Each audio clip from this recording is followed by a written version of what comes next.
Hello student, welcome to my channel learn with Sakshi. I hope आप सभी अच्छे होंगे। स्टूडेंट, आज हम स्टार्ट करेंगे एक्सरसाइज 4.2 क्लास 8 का मैथ हम कर रहे हैं यहाँ पे। और चैप्टर 4 का नाम है डेटा हैंडलिंग। तो स्टार्ट करते हैं एक्सरसाइज 4.2 से। क्वेश्चन नंबर 1, यहाँ पे फर्स्ट क्वेश्चन हमें देखने को मिल रहा है, list the outcome you can see in these experiments. कि हमें ये बताना है इस क्वेश्चन में कि हम एक एक्सपेरिमेंट करेंगे, उसमें से हमें क्या क्या आउटकम देखने को मिलेगा। आउटकम मीन्स मतलब क्या क्या आने की संभावना है। जैसे हम फर्स्ट पार्ट में बोला गया है स्पिनिंग अ बील। अगर हम एक बील को स्पिन करेंगे, जैसे हमें आजकल फ़ोन में भी देखने को मिल रहा है ना, जैसे उसमें दे रखा होता है कि आप ये प्राइस विन करोगे जब स्पिन को बील को स्पिन करोगे, तो आपको क्या क्या प्राइस देखने को मिलेगा। जैसे उसमें प्राइस दे रखे होते हैं। यहाँ पे इन्होंने बोला है अगर हम स्पिन को बील को स्पिन करेंगे तो हमें मिलेगा, या तो ए आएगा, एरो ए पे रुकेगा, या फिर एरो बी पे रुकेगा, या सी पे रुकेगा, या डी पे रुकेगा।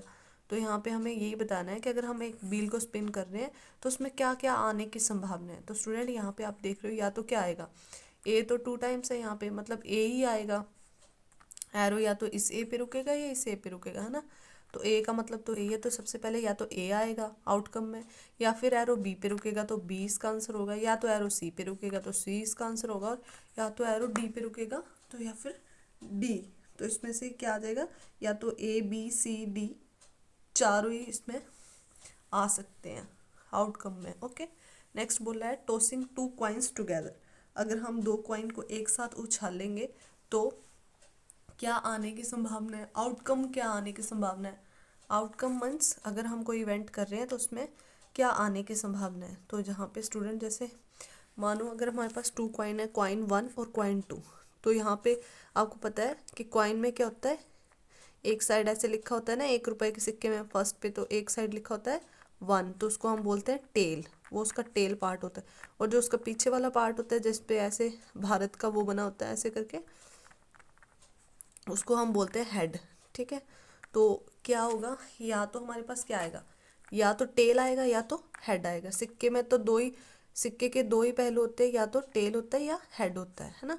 तो मानो अगर हमने फर्स्ट कॉइन को टॉस किया तो हमारे पास क्या आएगा, या तो क्या आएगा, फर्स्ट कॉइन में अगर मानो हेड आ गया तो हो सकता है कि सेकंड कॉइन पे भी क्या आ जाए, हेड ही आ जाए। मानो हमने 2 सिक्कों को फिर से उछाला एक साथ, तो मानो एक पे टेल आ गया और इस पे भी, सेकंड कॉइन पे भी टेल ही आ गया। अगर फिर हम दोबारा से अगर इन दोनों सिक्कों को उछालते हैं तो या तो क्या आ सकता है, यहाँ पे इस पे टेल आ जाए और इस पे हेड ही आए। हो सकता है इस पे हेड आ जाए और इस पे टेल आ जाए, ऐसे ही होगा ना। तो स्टूडेंट, यही इसके आउटकम है, या तो हेड हेड आएगा, या फिर टेल टेल आ जाएगा, या फिर टेल हेड आ जाएगा, या फिर हेड टेल आ जाएगा। ठीक है, बस इसमें से यही था कि 2 सिक्कों को एक साथ उछालेंगे तो क्या आने की संभावना है। नेक्स्ट आ रहा है इसका question number 2। First question complete है। When a die is thrown, जब हम एक डाई को थ्रो करेंगे, डाइस आपने देखी होगी डाई, या फिर उसको हम हिंदी में बोलते हैं गोटी। उसको अगर हम उछालेंगे तो list the outcome of an event getting. तो हमें क्या करना है, देखना है कि उसमें क्या क्या आउटकम्स आएंगे। आउटकम्स मतलब क्या क्या आने की संभावना है। पहले तो आपने देखा होगा कि डाई कैसी होती है, क्यूब होती है। कैसी होती है डाई, क्यूब होती है। उस पर यहाँ पे देखो, जो उसका ऊपर वाला फेस है यहाँ पे 1 होगा, यहाँ पे 2 ऐसे बना होता है, यहाँ पे 3 ऐसे, फिर यहाँ पे 4 ऐसे बना होता है, और एक साइड जो पीछे नहीं दिख रही उस पर 5 और एक पे 6 बना होगा, है ना। उस पर ऐसे ही लिखे होते हैं ना नंबरिंग 1 2 3 4 5 6। तो जब हम डाई को उछालेंगे तो उसमें क्या क्या आने की संभावना है। सबसे पहले इन्होंने ए पार्ट में पूछा है, ए प्राइम नंबर, प्राइम नंबर कितनी बार आ सकता है। तो स्टूडेंट, डाई पे कितनी काउंटिंग होती है, 1 से लेकर 6 तक की काउंटिंग होती है।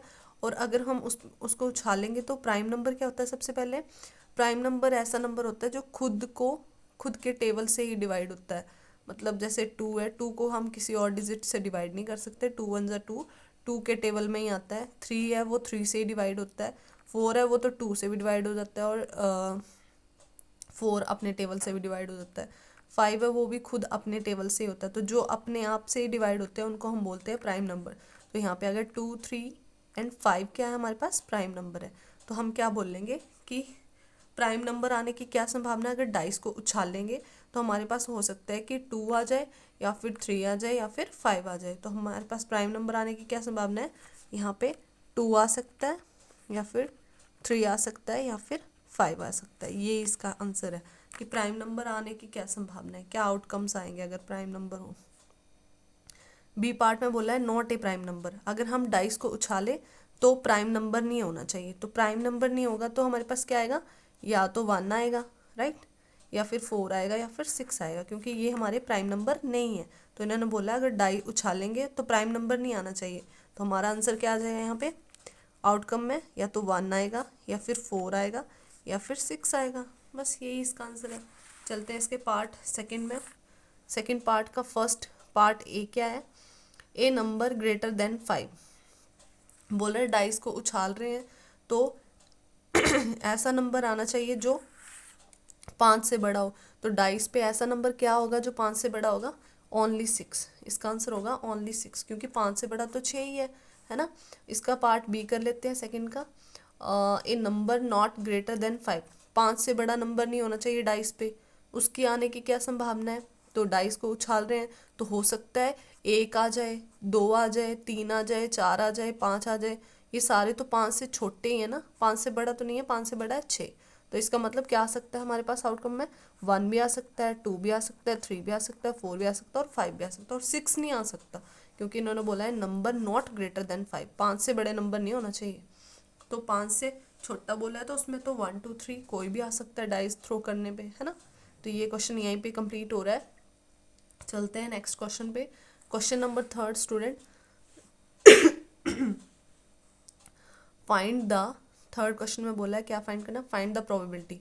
अब पहले यहाँ पे एक टर्म आ रही है प्रोबेबिलिटी। पहले तो प्रोबेबिलिटी होती क्या है स्टूडेंट, प्रोबेबिलिटी क्या होती है, कोई हम इवेंट कर रहे हैं, ठीक है, उसमें से अगर हम कोई इवेंट कर रहे हैं जैसे, तो उसमें से हमें क्या करना होता है, probability of getting an event क्या होता है कि नंबर ऑफ फेवरेबल आउटकम्स, मतलब फेवरेबल आउटकम्स क्या आ रहे हैं और टोटल नंबर ऑफ आउटकम्स क्या हो रहे हैं, मतलब टोटल उसमें है कितने और उसमें से उसके आने के चांसेस कितने हैं वो, तो उसको बोलते हैं हम फेवरेबल आउटकम्स, ठीक है।